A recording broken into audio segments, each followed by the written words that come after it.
असं आहे, राज्याचे मुख्यमंत्री उपमुख्यमंत्री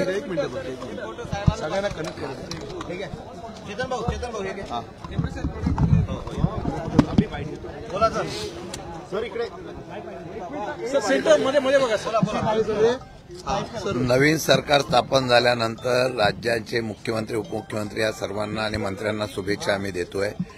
लोकप्रतिनिधी म्हणून त्यांना शुभेच्छा देणं कर्तव्य आहे। आज अजितदादांची भेट झाली नव्हती, त्यांची 2 दिवस मी भेट घेऊन शुभेच्छा द्यायच्या होत्या आणि त्यांना मी भेटीसाठी वेळ मागितला, त्यांनी वेळ दिला आणि आज सकाळी 8 वाजता जाऊन त्यांना मी पुष्पगुच्छ देऊन त्यांना शुभेच्छा दिल्या। उपमुख्यमंत्री राज्याचे झाले म्हणून त्यांना शुभेच्छा देण्यासाठी गेलो होतो। दिल्लीत नागापुंजांच्या भेटीनंतर असं म्हटलं जात होतं की काही मनोमिलन होईल, त्या अनुषंगाने काही चर्चा?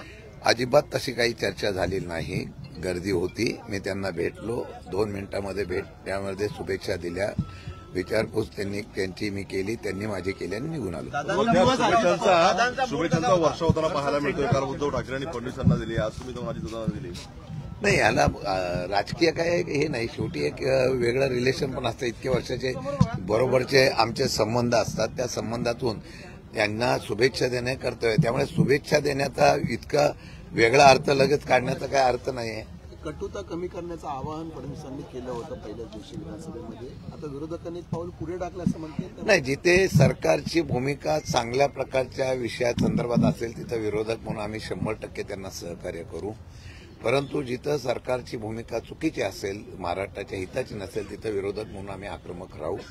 अशा प्रकारचा निर्णय शेवटी सभागृहामध्ये सभागृह चाललं पाहिजे, लोकांचे प्रश्न सुटले पाहिजे म्हणून मुख्यमंत्र्यांनी आणि त्यांच्या उपमुख्यमंत्र्यांनी जे आवाहन केलं त्याला आमचा प्रतिसाद राहील, परंतु तो प्रतिसाद देत असताना त्यांनी सुद्धा तशाच प्रकारचं वातावरण निर्मिती करणं गरजेचं आहे। त्यांनी सुडाचं राजकारण करू नये अशी अपेक्षा आहे। सभापती पदासाठी राम शिंदे आज अर्ज दाखल करतायत, महाविकास आघाडीकडून कोणी उमेदवारी? आता आम्ही बसणार आहोत सगळेजण आणि आम्ही बसून मग त्याच्यावर चर्चा करणार आहोत। आता विरोधी पक्षनेत्यांकडे आम्ही बसून मग सभापतीच्या निवडणुकीत काय करायचं याच्याबद्दल निर्णय घेणार। दादांचा मूड कसा होता? काल परवा सभागृहात दिसले नाहीत विधानभवनात, तब्येतीमध्ये जरा थोडा चेहऱ्यावर त्या तब्येतीच्या बाबतीमध्ये परिणाम दिसत होता आणि मला वाटतं की त्या तब्येत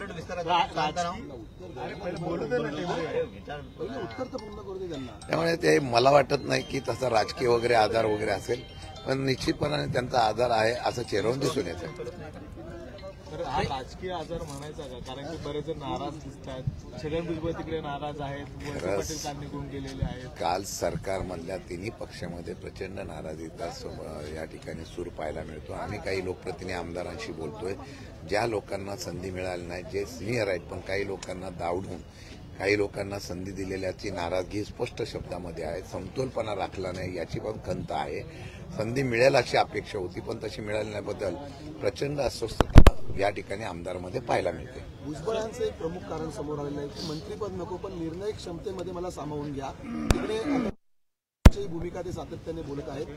पवार गटामध्ये तुमच्याकडे त्यांना निर्णय प्रक्रियेत सामावून घेतलं जाऊ शकतं, संधी देईल? नाही, पूर्वी पवार साहेबांच्याकडे असताना पवार साहेबांचं नेहमी बघितलं तर त्यांनी पक्षाच्या प्रमुख नेत्यांना नेहमी प्रक्रियेमध्ये समाविष्ट करून घेतलेलं पाहायला मिळालेलं आहे। सगळे नेते, अगदी भुजबळ साहेबांपासून सगळे नेते, त्यांना भुजबळ साहेबांनी काल स्वतःहून कबूल केलं की पवार साहेबांच्या बाजूला मी असायचो आणि शेवटी मी भाषण करायचो।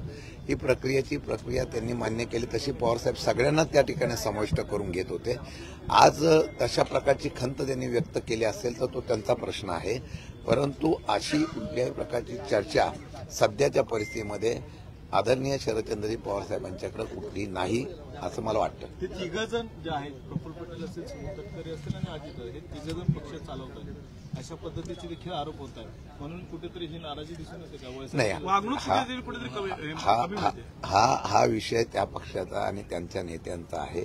त्यांनी काय करावं काय नाही करावं त्यांचा प्रश्न आहे, त्यांना विचारावं।